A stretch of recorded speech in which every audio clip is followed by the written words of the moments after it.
Mtu mwenye maono mfungie popote. Akamwambia hivi, hata katika kuta hizi naona kuna kutoka. Mtu mwenye maono hata akichelewa kuolewa atakwambia, sikiliza kaka, mimi sio wa kulala na kila mwanamume. Nataka nikwambie, kama unioni tembea, mimi nitaolewa. Mtu mwenye maono. Unaelewa vizuri? Amen. Unaelewa vizuri? Hakuna kitu kibaya. Na moja ya watu wengi, hasa wanawake wengi, wameharibu hatima yao kwa sababu ya kuchoka. Macho yao yamepofuka. Wana macho lakini hawaoni tena. Unajua kuna miaka ukitembea nayo unakuwa na ujasiri, unakuwa na confidence kwamba nitaolewa, bado wewe unaruhusu. Alafu kuna miaka ikianza kwenda, unaita miaka ya kupofushwa. Miaka ya kupofushwa macho. Na Ibilisi huwa hawezi kupofusha macho ukiwa na matumaini. Biblia inapofusha macho wakati tayari umefika mwisho. Na ni muhimu kufika mahali kutokuchezea hati. Haleluya kanisa. Kwa mfano, fango rahisi. Wako mabinti wanaamini kwamba sasa hizi mlongo umeenda, nisipozaa nitachelewa sana. Wewe nijaribu kufanya njia ya mkato. Anajaribu kutafuta njia ya mkato, anashika mimba, anazaa, anakuwa single mama, akifikiri anapata furaha ya maisha. Anajikuta ameingia kwenye hilo jambo, badala ya kumpa furaha, anaendelea kumpa majuto kwenye maisha yake. Na anaendelea kufa zaidi. Na naomba nikwambie, kama umefariki kabla hujaolewa, utaendelea kufariki ukizaa. Na utaendelea kufariki ukiolewa na mlevi. Utaendelea kufariki ukiolewa na mvuta bangi. Utaendelea kufariki ukiolewa na mtu asiyemjua Mungu. Barika fukaoza kabisa. Sema amina kanisa. Amen. Jina la Bwana libarikiwe sana. Amen. Bwana Yesu asifiwe. Amen. Bwana Yesu asifiwe. Amen. Omba ombi hili kwenye maisha yako. Mungu wa mbingu na nchi, hata kama napita kipindi gani, Mungu, macho yangu ya kuona vitu vinavyokuja kwangu yasipofuke. Macho ya kuona vitu vitamu yasipofuke. Pale Chalinze, kama unaona kuna kanisa kubwa linakuja kujengwa, unaona kuna maelfu yanakuja kukufuata wewe, unaona unakuja kumiliki magari, unatembea gari na gari kwako. Nataka nikwambie hivi, hata kama ukila mihogo unacheka. Hata kama ukila mapapai unacheka, kwa sababu unaona macho yako yanakuonyesha kitu. Lakini kinachofanya watu wanyongee ni kutokuona. Haleluya. Kwamba waone watu wanaelekea wapi, nini wanaendelea na maisha yao. Bible church ukiangalia huduma hii, ndio maana niko hata ukimletea uzembe pastor wewe anambia fariki wewe, ila mimi naona huduma inaenda. Na ndio maana mimi sikushiriki na mtu ukinizingua maisha yake na baadaye nipishe njia, mimi naona kuna mahali mimi naona. Lazima leo usifike mahali mazingira uyaambie hivi, ninajua umri umeenda, niacheni. Usipoyaambia mazingira, niamini atakwambia. Iko hivi. Elisha akiwa anajua, alikuwa anajua, alikuwa ajui sijui. Lakini ile siku ilikuwa Elia anaenda kutwaliwa. Elia anafanya nini? Biblia inasema wana wa manabii walimwambia Elisha, bwana wako anatwaliwa leo. Ni afadhali umwache kwa mkiwa. Unajua Elisha alimwambia jambo la kwanza, nimenyamazeni kimya. Maana Elisha alikuwa na uwezo wa kunyamazisha mazingira yanayomzuia kuona anachokile. Elisha anaona upako wa Elia unakaa juu yake. Wana wa manabii wanachokiona kipi? Elia anapaa. Tofauti. Wana wa manabii wanaona Elia anapaa. Hiyo waliona. Waliona. Oya, nisikize. Wana wa manabii wanaweza kuona wewe umri unaenda. Watakwambia Rozi umri unaenda. Wana wa manabii. Na ukiwasikiliza sana ni kweli. Wale waliongea wao wana manabii. Wale ile kweli mfaa. Wale walikwambia Rozi umri unaenda, watu wanadanganya. Si wanajua? Si wanataka sasa umeenda. Wana wa manabii walimwambia Elisha. Walimwambia Bwana wako anaenda kupanga nacho kiongeo cha kweli. Lakini Elisha hakutaka kutilia maanani upako wa Elia. Akasema mimi ninachojua hapa asipae. Mimi nataka roho yake. Na kupaa macho ya paa. Lakini atapaa aje? Mwambie atakupaa atapaa, lakini ataniachia nini? Iko ndio kitu cha msingi. Kuna mtu anaelewa? Amen. Kuna mtu anaelewa? Amen. Bwana asifiwe sana. Amen. Bwana asifiwe sana. Amen. Na ndio maana mtu mwingine kaza kwa moto, ukiwa mchango unatoa, ukifunga unatoa, unafika mahali kutoa fungu la kumtenda. Ndoto imefariki. Haleluya. Haleluya. Amen. Haleluya. Amen. Kuna mtu amenisikia? Amen. Ndoto imefariki. Maisha ya mtu, kuna watu wanatembea na hii, naomba nikwambie leo. Dunia hii waliofariki ni wengi kuliko wanaoishi. Kuna kufariki aina mbili. Kufariki mwili na kufariki roho. Sema mimi na kanisa. Amen. Na nafsi. Nafsi na hiyo inafariki. Kanuni iko hivi. Kama uone chochote, kwa sababu kuona kuko juu ya mazingira. Kuko juu nini? Ya mazingira. Yaani mazingira, unapita kwenye mazingira hayo, alafu unaenda juu ya kile unachokiona. Na ndio maana mtu tumemwona anakuambia hivi, mahali hapa Mungu atakuja kuonekana. Kuna watu watakuja hapa. Alafu kuna mtu aone sababu. Hivi watakuja gani watu hapa? Watakuja hapa gani watu? Yaani ni watu wawili wasio na ndani, kwa sababu uwezo wao wa kuona unatofautiana. Sema mimi na kanisa. Unatofautiana.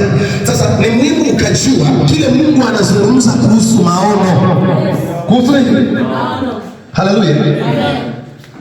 Na ndio maana maono, mtu mwenye maono huwa maono hayafi kwa sababu ya uzee wala kupofuka macho haya ya mwili. Ndio. Unanisikia vizuri? Unanisikia vizuri? Nitakuwa watu wawili ambao Biblia imewataja. Mmoja wapo akiwa mzee Holi kwanza. Yule alikana Samuel. Samuel. Biblia inasema kwamba alikuwa macho yake yamepo, lakini macho ya ndani ya Mungu ilikuwa haijazima. Yaani ukimwangalia kwa nje hivi ni kama haoni, lakini yeye anaona mambo ya rohoni. Anaona vitu vinavyokuja kwenye maisha yake. Huyo mtu wa kwanza. Mtu wa pili aliyekuwa anaona na kufundisha sasa ni Yusufu. Amelipeleka taifa Misri kule, na nafikiri akulipeleka wao ndio walimpeleka. Sema mimi na kanisa. Sasa kwa alipeleka, wakati anakufa aliwaambia wanangu wazee, njoeni mimi nafariki. Hata mimi nafariki. Yaani anaona mauti. Macho yanamwambia unafariki. Ya nini? Ya macho ya nini? Ya mwili ambaye unafaa. Na anawaambia ndugu zangu, nawaita wazee, mimi ninafaa. Alafu macho ya wana anamwambia, anamesikiliza wazee, Mungu wangu. Yaani mtu mwenye maono hata kama anafariki anakuambia Mungu wangu atawatokea wanangu bila kufa. Na maisha ni mtu mwenye maono hata kama mazingira yake ni mazito kiasi gani, atakwambia siwezi kufanya upuuzi huu kwa sababu mimi naona kuna hatima yangu pale kesho. Amen. Unasikia vizuri? Amen. Unasikia vizuri? Mama unasikia? Mabinti unasikia? Amen. Mimi kila mara nikimwangalia binti zile nyumbani, nikimwangalia ninagundua kwamba huyu mtu aliishiwa maono hakuyaona. Hakuna mtu anayeambiwa kwa uhakika, mama, mwezi ujao ndoa yako na utolewa na mtu mwenye hela, alafu ukakubali kujitosa hapo kwa muuza nyanya. Sio rahisi. Sio rahisi. Shetani anachokifanya kwa maisha yako, cha kwanza anakupofusha macho ya ndani usione vinavyokuja vizuri kwa maisha yako, alafu anakuruhusu macho ya mwili uone, alafu anaanza kukuonyesha angalia haya mazingira. Unaweza kufa kweli, unajua unazeeka za tu, unajua wasikiza, ukifika miaka 5 mayai yatakuwa yameisha. Anakusemesha, na wewe unasema lakini kweli. Alafu kule ndani Mungu anakuambia sikiliza, mimi nimekuweka hapa kwa kusudi. Kuna mahali nakupeleka binti yangu. Kuna jambo zuri nimekuandalia. Tafadhali linda hiyo hali hatima yako. Linda. Uone kinachoongelewa kule ndani, unakiona kinachoongelewa nje. Sema amen. Amen. Sema amen. Sasa nisikilize. Nimesema inakupa zawadi, sio somo langu. Nakuja kusisitiza somo langu. Sasa nisikilize vizuri. Kitu gani ambacho kitakufanya macho yako yasife au yasipofuke? Kitabu cha Misali 27:17 na 20. Sema chuma hunoa chuma. Hebu sema wote, chuma hunoa chuma. Chuma hunoa chuma. Ndivyo mtu auonavyo uso wa rafiki yake. Ndivyo mtu auonavyo uso wa rafiki yake. Yeye autunzaye mtini atakula matunda yake, naye amhudumiaye bwana wake atamheshimu. Anautunza mtini atakula matunda yake. Yeye anautoa Sema chuma unaoa chuma.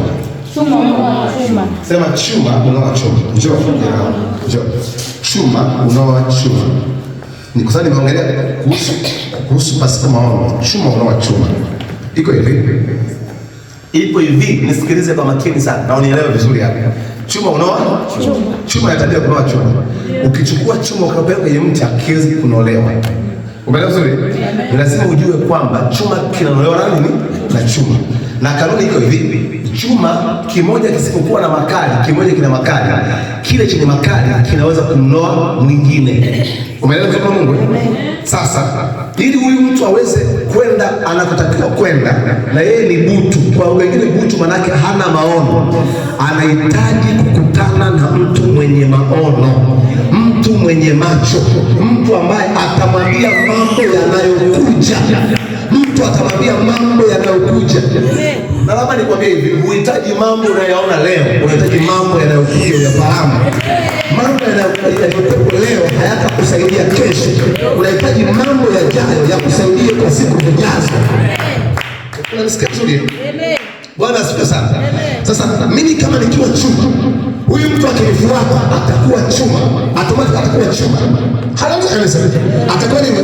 Atakuwa chuma, anatembea na chuma. Haleluya anasema. Moja ya jambo linaoa binti wengi sana ni kuwa na marafiki wengi wasioolewa. Ndio. Amen. Amen. Moja ya jambo linaoa watu wengi sana ni kuwa na marafiki wengi waliozaa. Ndio wanaokusemesha. Wewe unataka kujitunza usichana wako. Unaongea na watu ambao wenzao wameshaharibu usichana wako siku nyingi sana. Na unaongea nao hapa. Hadi unaongea nao wanakubutua. Kwa sababu wao wenyewe walishabutulia muda mrefu. Ina maana wao hawataki. Wanaongea na wewe vitu ambavyo vinaua makali yako, vinaua msimamo wako, vinaua maisha yako, vinaua imani yako. Na hiyo sio kuondoa uchumi. Wewe unasali Bible church kwa watu 7 siku 15 kanisani. Kuna marafiki zako walio wengi hawasali Bible church. Na ndio wanakupiga story. Wanakwambia unapoteza muda pale kanisani. Tangu unaanza kusali mbona ni yule yule. Mbona ni wajana yule yule. Na wewe mjui makali yako yanauawa. Na ndio maana hawaondoki siku moja kanisani.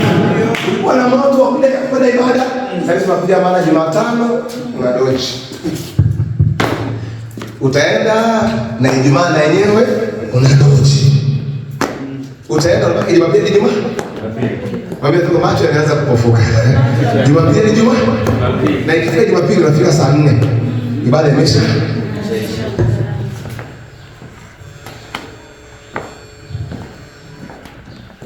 Ngoja niwaambie kitu Mungu amenionyesha usiku leo, kwa maana naongea hichi kitu. Wakati naingia hapa jana, siku leo kitu Mungu anazungumza. Sasa usiku leo wakati nimelala, nimetulia, Mungu akaniambia hawa watu walioko pale wengi ni butu, na walio wengi wameshikatia tamaa. Nikamuuliza Mungu unasemaje? Akasema ninachokiona katika ya watu wanatoka kuongea kesho, walio wengi ni butu, yani hawana kitu ndani. Na wengine, na ukitaka kujua kinachokwambia, ndio wengi hapa hata kanisani ile morali shauku ilishaisha. Ila tu sasa kwa sababu ya aibu, baba anipigia simu, sasa nifanyaje? Nisipoenda waje mjivute anione mchungaji. Lakini tayari hawa watu washafariki. Washafariki mama. Na ninachokiongea mnakijua. Siko mimi sijui. Mungu hawezi kunisemesha kitu cha uongo. Hata nikiangalia sasa zenu, yani nikiangalia naona sasa nimeshafariki. Naona kabisa walio wengi, yani hapa kama anabakia wengi, lakini walio wengi naona kabisa kwanza tayari mmeanza kuitengeneza hiyo ni dini yetu sasa tunatubali, lakini hamna tumaini tena. Yani shauku imepotea. Shauku imefanyaje? Imepotea. Leo nitarudisha kwa neno la Bwana. Kila kilichopotea nitakirudisha. Sema amina kanisa. Amen. Sema amina kanisa. Amen. Nina msimamo wangu mmoja mzuri sana. mimi siwezi kuwa na rafiki kila mtu nayefikiri anaweza kuwa rafiki yangu. Lakini mimi pia nina sura ya kukaribisha na sura ya kukataa. Yaani mimi huwezi kuwa rafiki yangu kama sijaamua mimi. Yes. Tengeneza sura ya uwe na mlango wa kuingilia. Usiwe na sura ambayo unajua hata mlango shata. Yaani unaingia tu, mtoto anaingia pale ndani. Tengeneza sura ambayo hata mwanaume kuingia kirahisi ni ngumu. Akikuangalia hivi kuna mwanamke mtu ukimwangalia kama mdogo kuna wazo ni mdogo sana. Yaani wazo lenyewe kwanza, yaani imeshafunga vipi? Unajua kuna wanawake, nitakufundisha kitu kidogo. Kuna stage ukifika unahitaji kujua unataka kuolewa. Sio kila mwanamke anapaswa kuingia kwenye sura yako. Kuna watu ukikuangalia na hiyo hapa siwezi kuomba namba simu. Alafu wewe unaona kama huyu anaweza kuwa mume, ndio unafungua nini? Milango na mabasa wale kuongea mimi nikusikilize. Sema mimi na kanisa. Kwa lugha nyingine manake haupasi mtu kuruhusu mtu akuzoezoe bila sababu. Ila wewe ukamfungulia nani nimfungulie? Nani nisimfungulie? Nani niruhusu? Nani siruhusu?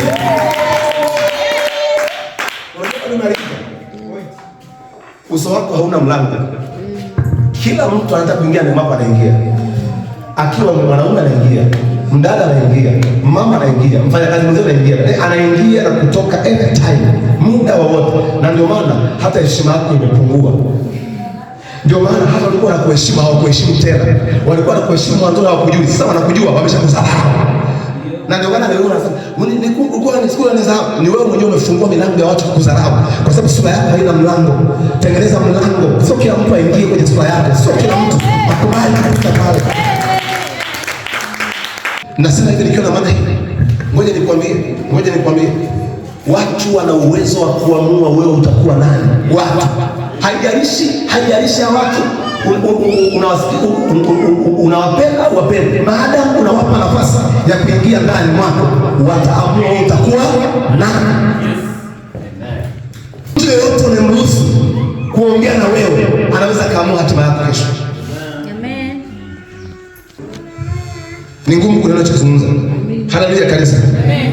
Bwana asifiwe sana. Amen. Unafanya biashara, lazima uwe na sura ambayo haiingiliki. Sema mimi na kanisa. Haingiliki kwa maana sio kila mtu nikopeshe, unatoa. Hapana, lazima uwe na sura ambayo itaruhusu wanaoingiza hela na sio wanaokopa. Amen. Amen. Bwana asifiwe. Amen. Usiwe na mrafiki kila mchungaji rafiki yako. Tafuta wachungaji ambao hawa nikikaa nao wataniongezea kitu. Amen. Na sio utamaliza. Bwana asifiwe sana. Wangapi wanaelewa ninachosema hapa sasa? Amen. Mpe Yesu makofi ya utukufu.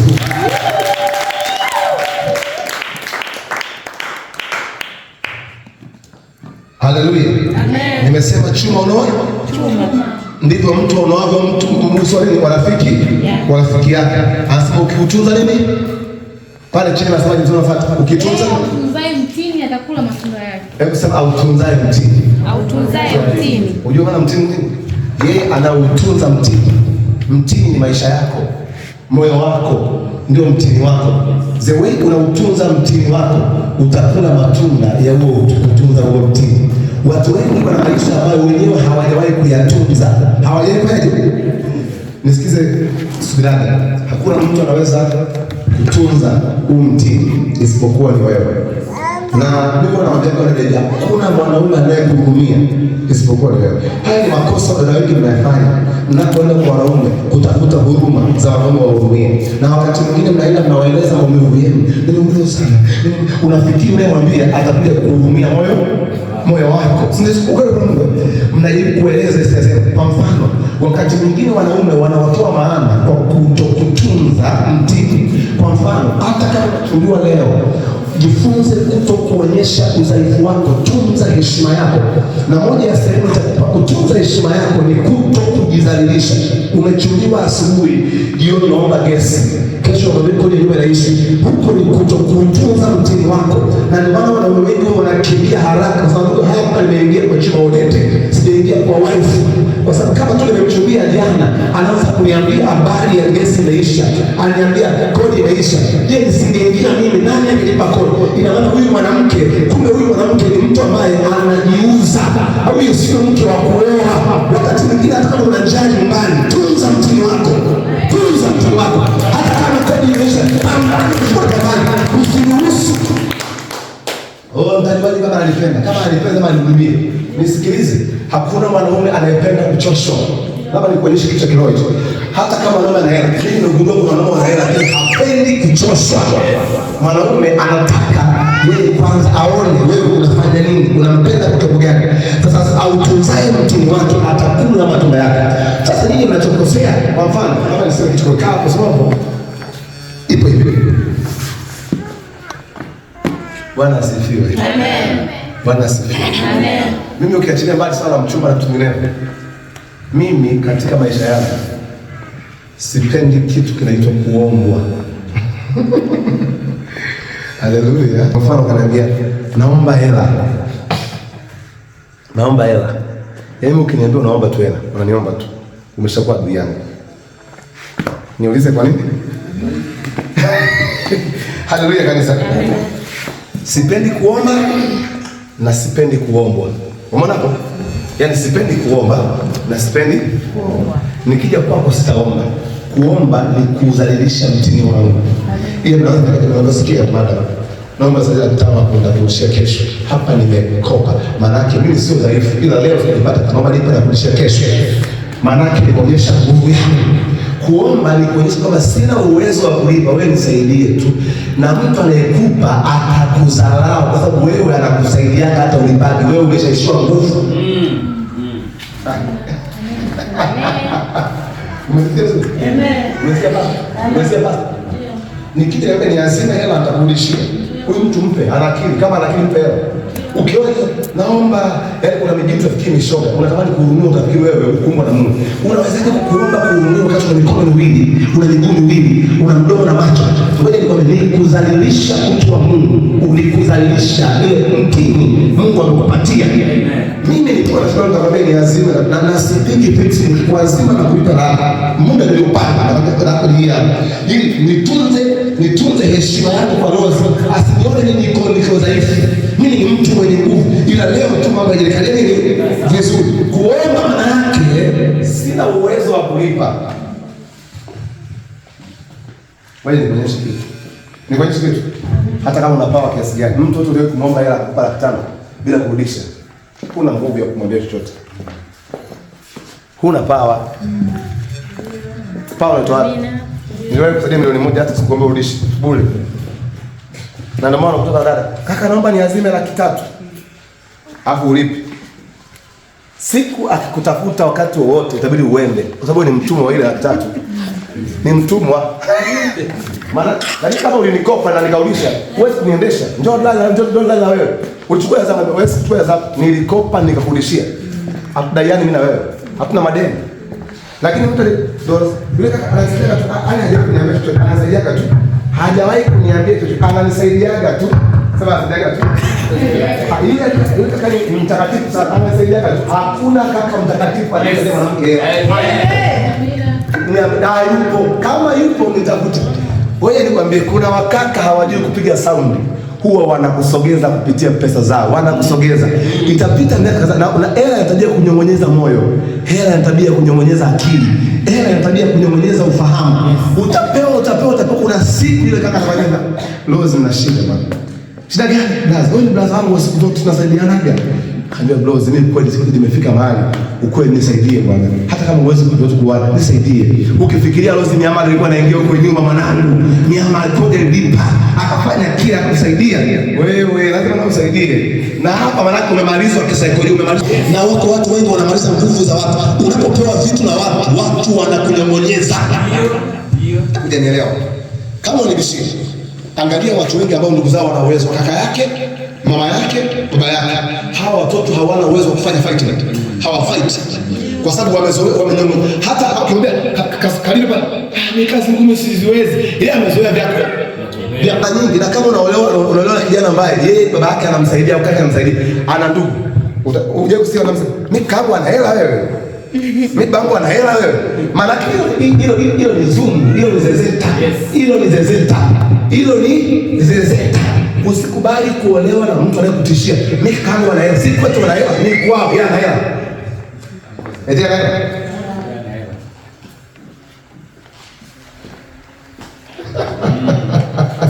Amen. Atakula matunda yake. yake. Mtini wangu ni mimi mwenyewe, mimi ndio mtini wangu. Haleluya. Au tunza heshima yako, tunza utu wako, utakula matunda ya utunzaji wako mtini. Yesu, makofi ya utukufu kama unasikia. Nimesema tunza mtini wako. Mtu asije kachezea kile ulichokuwa nacho. Amina, amina. Amina, amina. Amen. Umenisikia vizuri? Amen. Na ndio maana nimesema sitaki kuona nakuwa mtu dhaifu kwenye maeneo yote. Mimi ni mtu lazima nitoe majibu kwenye maswali magumu. Sema amina.